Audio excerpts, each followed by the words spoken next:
En sport, je vous le disais en titre, la Polynesian Battle Games prend fin ce soir, que ce soit en individuel, hommes, femmes ou par équipe. Les 200 athlètes se sont donnés à fond. Pour cette édition, de nouvelles épreuves ont été intégrées par les organisateurs, que ce soit en salle, en piscine ou en plein air.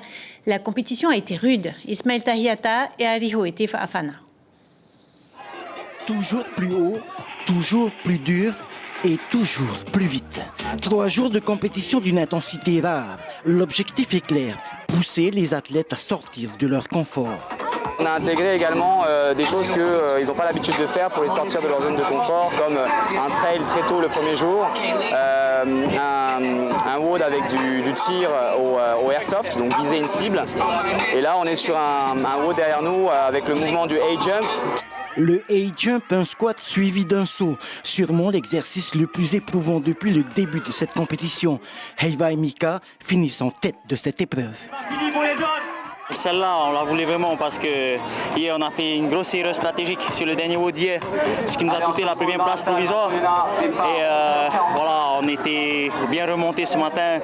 On s'est dit qu'il fallait qu'on rattrape ça et c'est pas fini. Le dernier travail, c'est tout à l'heure. Les experts à l'action. 15 équipes inscrites en RX. Le trio de tête est au coude à coude. Ce qui était bien dans ce WOD-là, c'est qu'il fallait bien répartir les reps en fonction des forces et des faiblesses de chacun. Donc nous on finit, c'est la deuxième, donc on est, je pense, deuxième. On est content, c'est ce qu'on voulait. La victoire dépendra beaucoup de l'état de fraîcheur des compétiteurs. À chacun donc sa technique pour récupérer au plus vite. Sur ce WOD-là, on a fini 3e, mais pour l'instant, sur le tableau, sur le leaderboard, on reste toujours premier. On a encore le temps pour récupérer.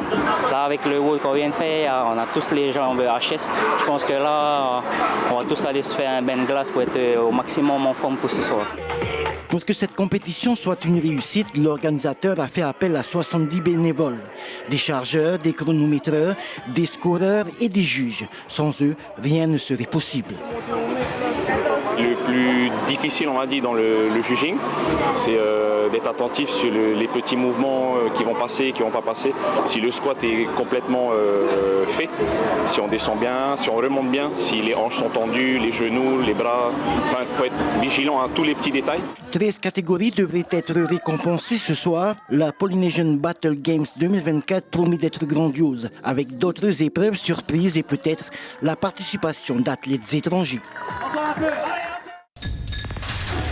L'information en continu sur Polynésie la première, Internet et réseaux sociaux.